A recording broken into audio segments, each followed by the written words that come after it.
SPSS is a useful, popular, and easily applicable software to enter and analyze data based on the requirements of our research projects. Actually, even though SPSS stands for a statistical package for social sciences, and it was designed to be used in social sciences and behavioral sciences, but based on his helpfulness and usefulness, researchers and individuals use this helpful statistical software in different disciplines, in almost in all disciplines, in many areas. And people use different versions of SPSS. Actually, I use version 20, some people may use version 24, some people may use even version 16 or other versions. But when we learn the options and application of this software, we can use in different versions. And I'm Dr. Abdul Qahar Sarwari. Based on my personal experiences, which I use SPSS regularly in my different research projects, I want to share my experiences and also teach or show the basic options and the basics of SPSS to individuals and people who want to learn this useful software to enter their data and analyze their data easily based on the requirements of their research projects. As I mentioned, I use the version 20 of SPSS. And now, after when IBM bought this software, the name of this software changed into IBM SPSS Statistics. And when we open SPSS page, here we can see two page views or view sheets. The first one is data view. Once we enter our data based on the requirements of our SPSS or based on the requirements of our research project and also our questionnaire, we can enter our data into variable view page. Then we can see the main data which we entered in this page. At first, we talk about this issue in this main page because it's very important. When we want to enter data, we use this page actually. Here is, we can see a row. The rows indicate a particular subject or issue when we enter, and also columns indicate particular variables. Actually, when we enter data based on different subjects or participants, we analyze based on different variables which indicates in columns. When we start to enter data, now there is nothing in this both pages, data view page or variable view page. But when we start to enter data, then we can see data and we can bring some changes and do some analysis. But at first we have to put particular name for any data or any participant or based on variables.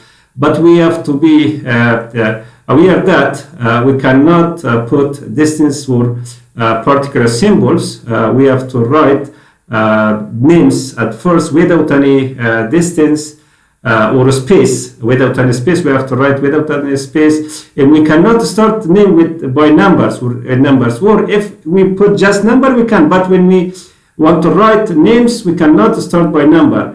But we can write the exact name in, with more details in under label variable. But at first, when we write the name, when we enter the name, we have to write without any space and without putting number and also without any particular character. We start entering number. At first, we put, for example, we assume that we conducted a study on intercultural communication about students from different nationalities, and we focus on different gender-based, level of education-based, and also age and some other variables. The differences on their communication competence based on differences in gender, level of education, age, and some other variables. And we enter data based on the requirements of our study. We first enter gender as first variable, gender, then type. Of course, it's even though gender, when we put it, when we put one variable, there we can see the one column is on, and we can see information, default based information on the page which already exists. But even though we put gender based on words, but we choose numeric because we give values for gender, because we have two genders, male and female. That's why we analyze based on numbers. And if we analyze or put data based on words, we choose string. But as we analyze based on numbers, we choose numeric as usual. And what mean when we think about especially when we use a string, we talk about width or narrowness of the data in columns. When we use in decimals, how many decimals we want to choose based on the requirements of our study and based on the requirements of our data. But actually, gender does not require any decimal because it's exact number. We do not choose any decimal. In label, we can put here a label, gender of the participants. Here we can see that here we cannot put such information with spaces, but here in label section we can put, because sometimes we need more information in our analysis. That's why here we have an option under labeling, we can put more information. And here, because we have two categories for gender, then we have to, because SPSS analyze data based on numbers, not words. That's why we have to change male and female into numeric values or number. That's why we give values. We can put it here, one, male, we write here a male, a male, then add. We can see here one for male and two for female. Then add. Okay, we can values for both male and female categories, and we say okay. Then already we put it. And missing, when we see that there might be some missing data and huge data collection procedures, especially for structured questionnaires, we put some value for missing section, but here we don't need to put any missing value in the columns. It means that we put the number of columns, now it's 8, it says okay, we can put 12 or 10, but when we add columns, the number of columns would be more, but the column would be very narrow. 8 column is okay, it's standard. And also alignment, when we put our data, we adjust our data, especially numbers, to left, right, or center. But mostly we put left, or if there are numbers, we adjust based on left. And also measurements, we have a scale, ordinal and nominal. If we have some numbers or some data, some information that doesn't mean any levels and categorical numbers, or such like being the first or second, such things like gender, we use nominal because there is no need to say okay, male is the first, male is includes more level of gender and female less level of gender. It's not, it just is ordinary information, and we use nominal for this, for gender. If we use ordinal something level of education, in level of education we have different steps and stages. When we put bachelor and master's degree and PhD, actually PhD is higher than masters and masters higher than PhD. Level of and also age categories. Age category is very good example for ordinal. When people from 20 up to 24 is in a higher level of age category from 18 up to 20. Then for gender, of course, we choose nominal. And the second variable we put age. Then again, it's numeric because for age also, age itself, if we put weight of any categorization, we use based on numbers and also but when we give some values and categorize the level of age, because if we put it open, people would be in our study maybe in 20 or 25 levels of age categories, maybe some people 20, some 25, some 30, 35, or 40. It would be a little difficult to analyze or categorize the results. That's why it's better to put some particular categories like from 18 up to 22, one category from 23 up to 28, another category from 29 up to 34, like that. We can put 4 or 5 categories. Then label, we can put a particular label that age of the participants. And we can give particular values, 1 for 18 up to 23 at 2 for 24 up to 28 at 3 for 29 up to 33 at, and 4 for 34 up to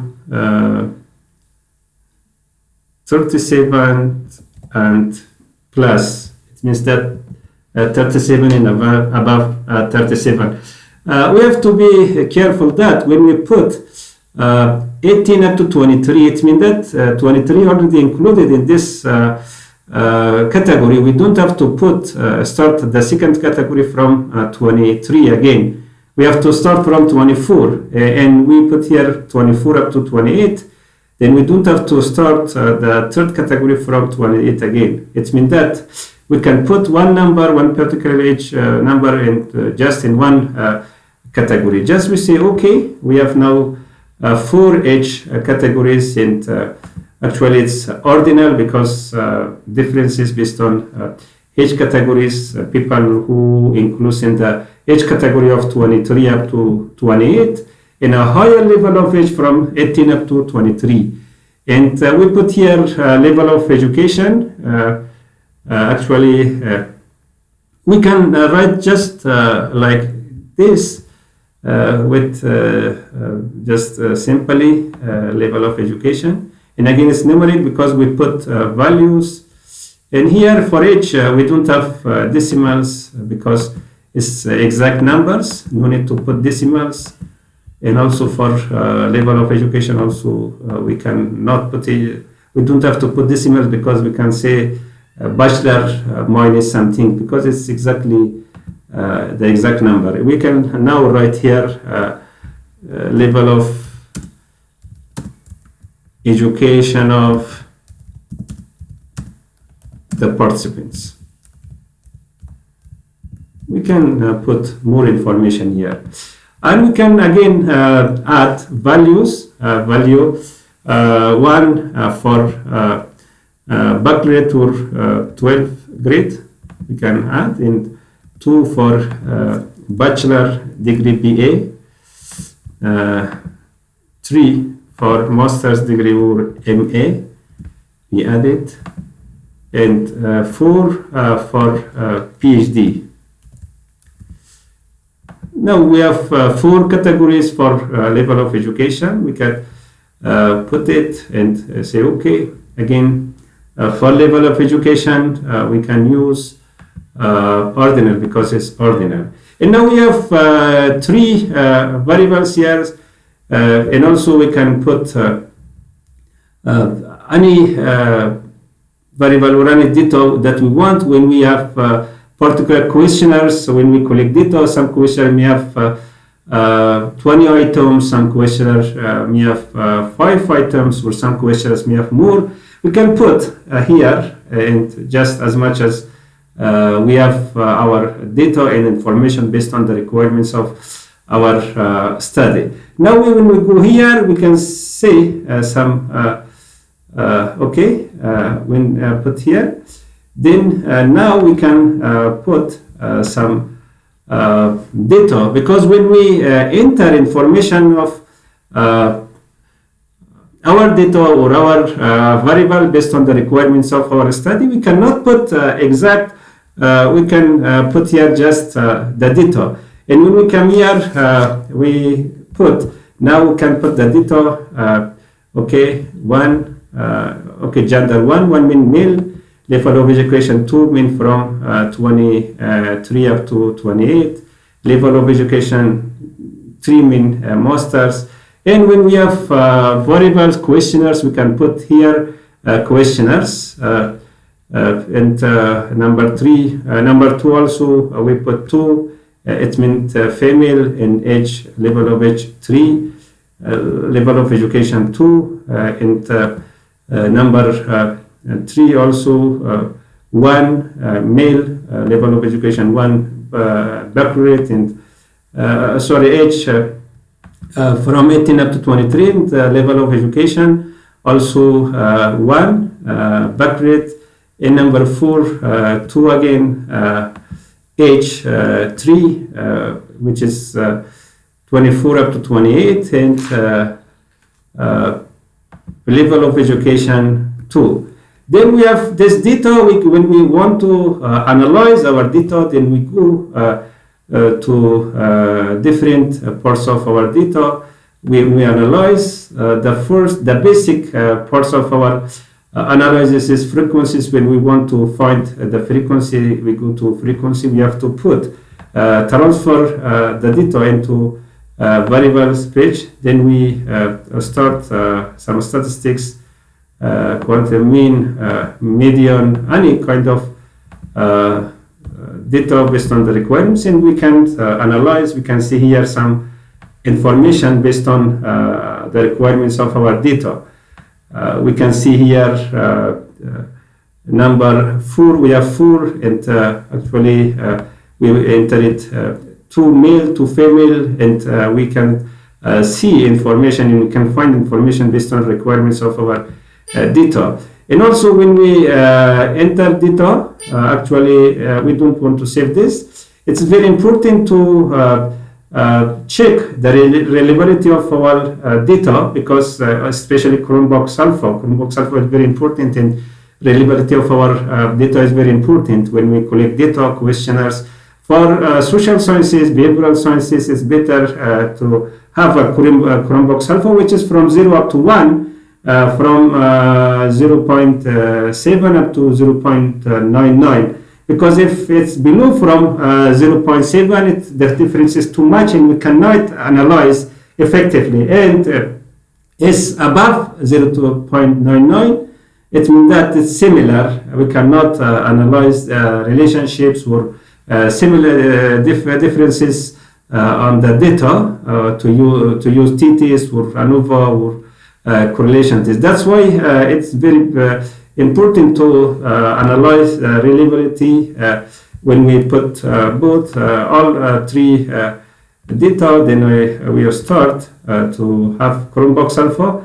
Here we can see the Chromebox Alpha. Actually, when we collect the Chromebox Alpha score is 6.698. Actually, it's good. Actually, but it's better to have Chromebox Alpha score of 7 up to 0.7 up to 0.99. It means that when we enter our data into SPSS, before analyzing our data, we have to check the reliability of our data through the use of Chromebox Alpha score analysis.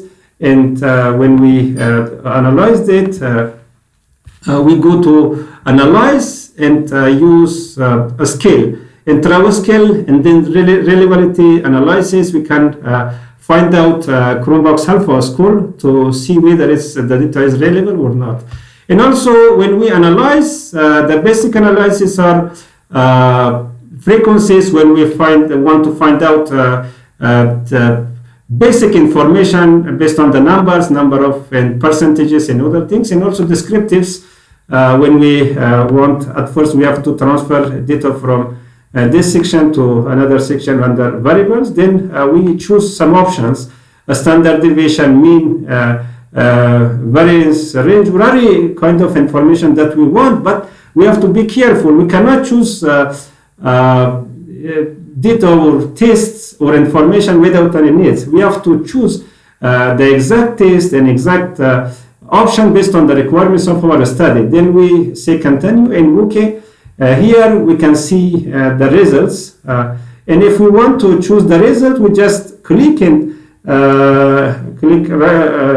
copy. We can copy the result. We cannot use directly from SPSS page. We have to click, then right click and choose copy, and also transfer it to Word page or any pages that we want to use in our manuscripts or papers or thesis or anything that we want.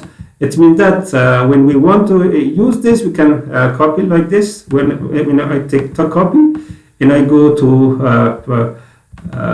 Microsoft Word,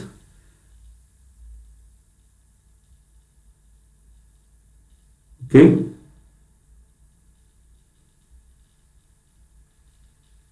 And now we can paste to this page easily.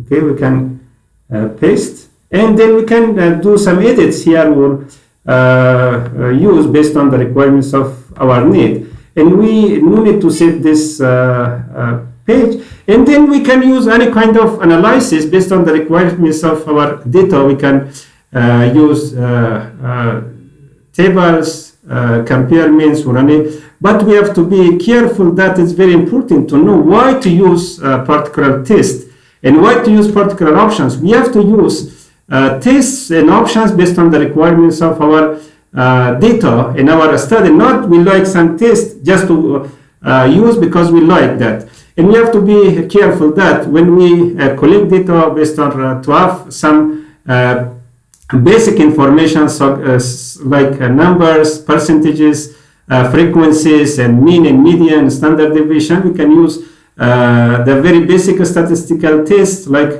descriptive tests, and which includes frequencies, descriptive, and some other things. But when we want to compare means and results of different variables based on the results of our study, we can use if there are just two variables, we can use t-test, and also it's more than two variables, we can use ANOVA. And also when we compare the correlations between variables and which different aspects of our study, we can use bivariate or partial correlation tests. It means that we have to know the real meaning of tests and the real requirements of tests, and also the real requirements of our data. And based on the requirements of our data, we have to use exact tests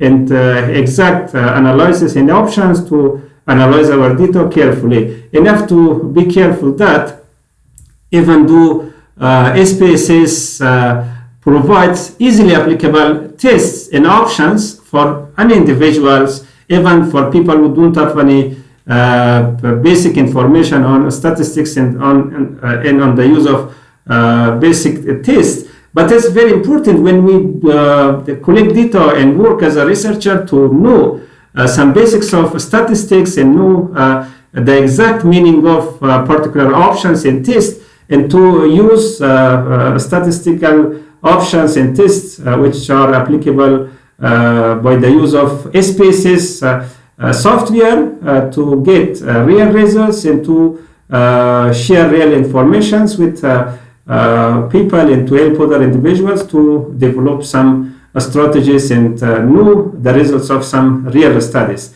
That's why it's very important to learn the basics of SPSS and to know the reasons why to use some particular tests and options based on the requirements of our tests and our studies. Thank you.